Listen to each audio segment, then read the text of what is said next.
राहुल गांधी भड़का तो नहीं है। देखो ये जेनजी जो युवा वर्ग है, राहुल गांधी इस बात का एक, जिसको कह लो कि एक यूनाइट कर रहे हैं पूरे युवा वर्ग को कि तुम अगर अपने अधिकारों के प्रति सावधान नहीं रहे तो यह सरकार रही खोई जितने भी सरकारी नौकरियां उसको भी नीचे हाथों में बेच देगी। आप युवाओं के भविष्य के साथ जो भी सरकार खेलेगी, रोजगार को पर जो भी सरकार कुठाराघात करेगी, जो भी सरकार देश के जो है अर्थव्यवस्था को एक तरह से पूंजीपतियों के हाथ में करेगी, उसके खिलाफ युवा वर्ग निश्चित तौर से केवल नेपाल ही नहीं भारत में उद्वेलित है कि अगर बात को युवा वर्ग, चाहे वो दलित समुदाय का युवा वर्ग हो, चाहे पिछड़े वर्ग का युवा समुदाय हो, चाहे आदिवासी वर्ग का युवा समुदाय हो, अगर आज राहुल गांधी के जिस मिशन पे निकले अगर उसमें उसने सहयोग नहीं किया तो देश में वो सबसे बड़े नुकसान उठाएंगे, चाहे दलित हो, चाहे पिछड़ा वर्ग हो, चाहे आदिवासी हो।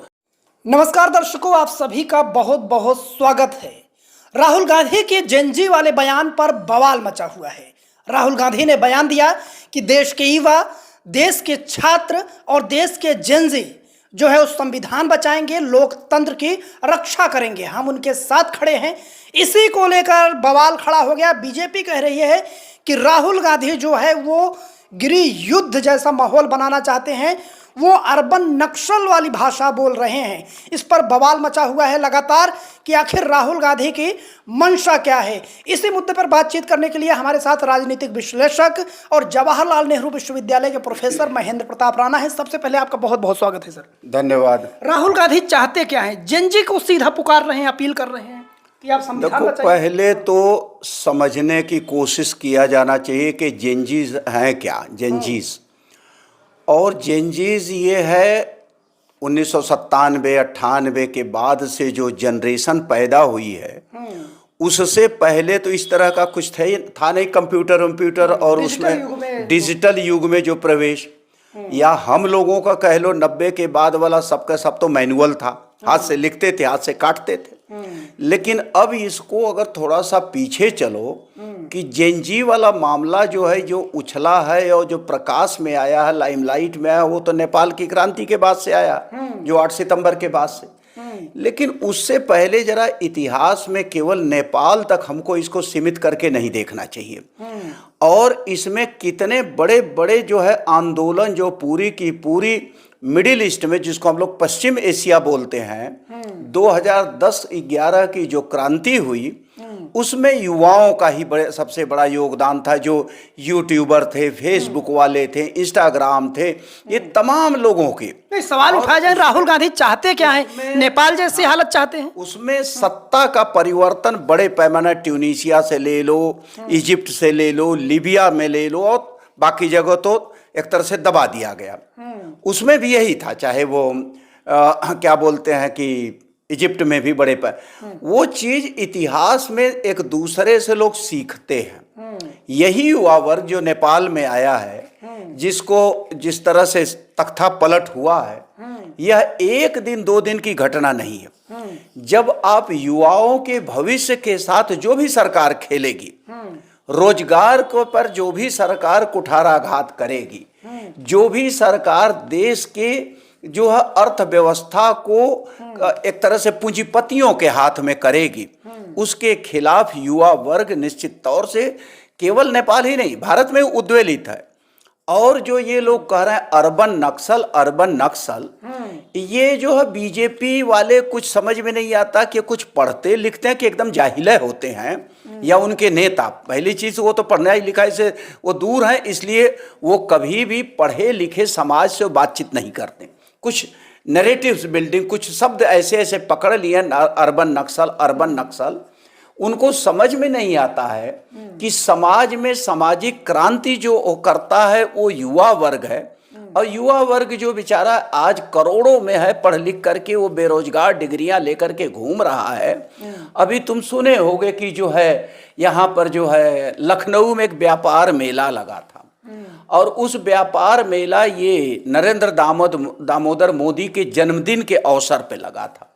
जितने बेचारे गए, कहीं कोई हरदोई से गया, कोई सीतापुर से गया, कोई आजमगढ़ से गया, कोई लखीमपुर खीरी से गया, सब बेचारे निराश होकर के युवा लौट रहे हैं कि ये तो हम लोगों का 2-2 हज़ार का आने जाने का खर्चा भी हुआ, और हम लोगों के साथ इन क्या नाम है, पूंजीपतियों की जो कंपनियां हैं वो बहुत बड़े पैमाने पर धोखा कर रही हैं। तो युवा बेरोजगार का कोई अपना मतलब जिसके परिवार में बड़े मुश्किल से लोन लेकर के उधार लेकर के अगर पढ़ाया है और युवा बेरोजगार अगर घूम रहा है तो वह तो बेचारा एक तरह से परिवार पर बोझ हो गया ना। तो परिवार पर बोझ हो गया और घर वाले कहते हैं कि इतना पढ़ाया लिखाया, ये सच्चाई है हर घर की, जिस घर में इस तरह का माहौल हो हर घर की सच्चाई है कि घर में माता पिता भी कहते हैं कि इतना हमने लोन लेकर के उधार लेकर के निजी व्यक्तियों से प्राइवेट लोन लेकर के बच्चे को पढ़ाया, आज तो ये कुछ करने लायक नहीं, अब तो खेतीबाड़ी वाला भी काम नहीं कर पाएगा, इतना इसका समय नुकसान हो गया। तो वह समुदाय जो इकट्ठा होते होते, तुम देख रहे हो आज सालों से पटना में कितना बड़ा आंदोलन चल रहा, ये जो जितने भी कंप्यूटर्स के चाहे फेसबुक से चला रहे हैं, चाहे यूट्यूब चला रहे हैं, चाहे जो इसमें इंस्टाग्राम चला रहे हैं, चाहे तमाम ये जो इस तरह से एक रिवोल्यूशन आई है वो युवा हैं।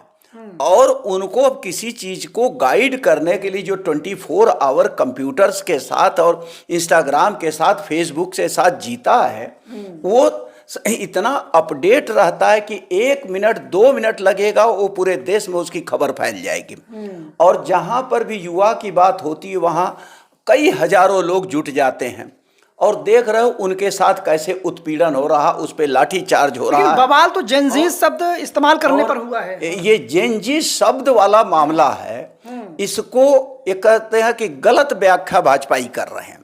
जेनजी का मतलब है कि जो कंप्यूटर क्रांति के बाद जो आई हुई पीढ़ी है, जो कंप्यूटर में पैदा हुई है, कंप्यूटर में जी रही है, जो इंस्टाग्राम में जी रही है, जो फेसबुक पर जी रही, जो ईमेल पे जी रही, ये इस तरह के जितने लोग हैं वो सभी ऐसा तो नहीं है कि जो सभी के सभी नौकरी में हैं, तो सब बेरोजगार युवा अपने एक। तो राहुल गांधी उन्हें भड़काने का काम कर रहे हैं? तो राहुल गांधी भड़का तो नहीं है, देखो ये जेनजी जो युवा वर्ग है, राहुल गांधी इस बात का एक जिसको कह लो कि एक यूनाइट कर रहे हैं पूरे युवा वर्ग को कि तुम अगर अपने अधिकारों के प्रति सावधान नहीं रहे तो यह सरकार रही खोई जितने भी सरकारी नौकरियां उसको भी नीचे हाथों में बेच देगी।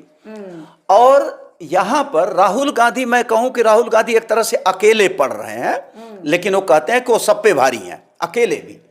और जैसे एक गठजोड़ यहाँ दिल्ली में बड़ा बढ़िया चलता है, एक गठजोड़ है जो ब्राह्मण बनिया और ये ठाकुर तो कम है पत्रकारिता में, लेकिन कुछ एक हैं, इनका एक समूह है।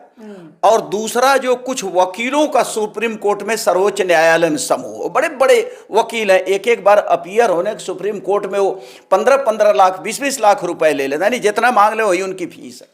और कुछ सामाजिक संगठन जिसको सिविल सोसाइटी ऑर्गेनाइजेशन कहते हैं, जिस काम को जिस चीज को अगर तुमको नहीं, और उसमें सर्वोच्च न्यायालय के कुछ जज, कुछ का मैं तो कहूंगा आप सभी जज हैं, सभी जज हैं, अगर एक आध दो कोई रैशनल होगा तो होगा, ये सभी का नेटवर्क सर्वोच्च न्यायालय के जज जो एसआईआर के मुद्दे को लेकर के उनको सब समझ में आ रहा है कि हमको करना क्या है, लेकिन न उसको जज फैसला देना चाह रहा है, न सिविल सोसाइटी संगठन उसमें निर्णय देना चाह रही हैं, और न तो ये वकील अच्छे पक्ष को लड़ रहे हैं।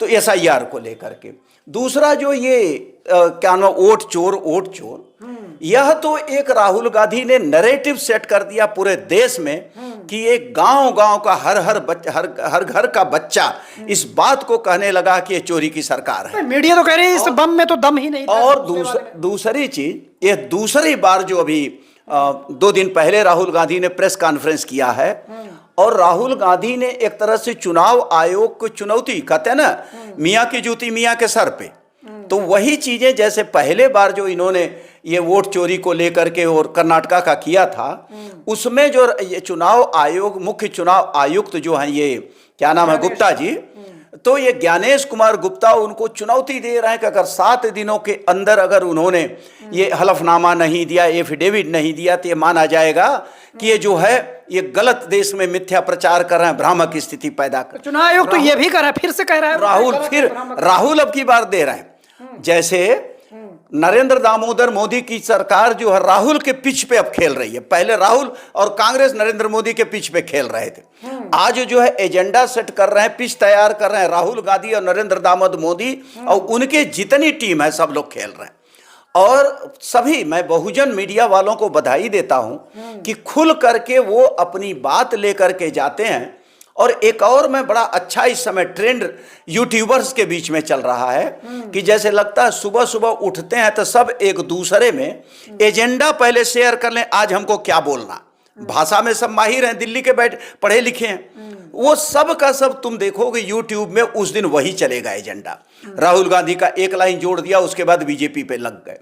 और मैं कहूं कि प्रत्यक्ष और अप्रत्यक्ष रूप से, अप्रत्यक्ष में प्रत्यक्ष ही कह लो, ये जितने भी यूट्यूबर हेडेड बाई जो जिनके मालिकाना हक ब्राह्मणों के उसमें अधीन है, जिसके मालिक जितने भी यूट्यूबर हैं, उसमें देखो शर्मा से लेके वर्मा से लेके तिवारी वो मालिक है यूट्यूब का।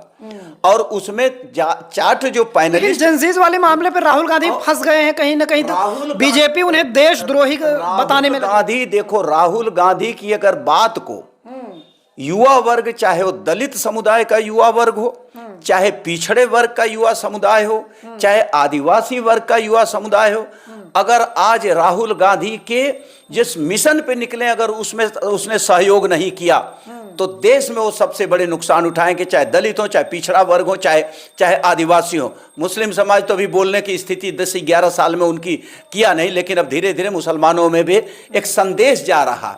और यहाँ पर मैं कहूँगा कि दलितों को, दलित युवाओं को उनकी बड़ी जिम्मेदारी बनती है, वो खुद इस इशू को लेकर के, वोट चोर वाले एजेंडे को लेकर के, केवल एक आदमी की जिम्मेदारी राहुल गांधी की नहीं है, ये तो हर युवा की जिम्मेदारी है भाई। जंजीर पर बवाल मचा हुआ है। बीजेपी कह रही है कि राहुल गांधी जो है वो देश में हिंसा चाहते हैं, नेपाल जैसी स्थिति चाहते हैं, लेकिन कांग्रेस कह रही है कि जो है बीजेपी ये गलत आरोप लगा रही है, तो इस पर बवाल मचा हुआ है। इस पूरे मुद्दे पर आप क्या कहना चाहेंगे? अपनी राय कमेंट बॉक्स में जरूर बताएं।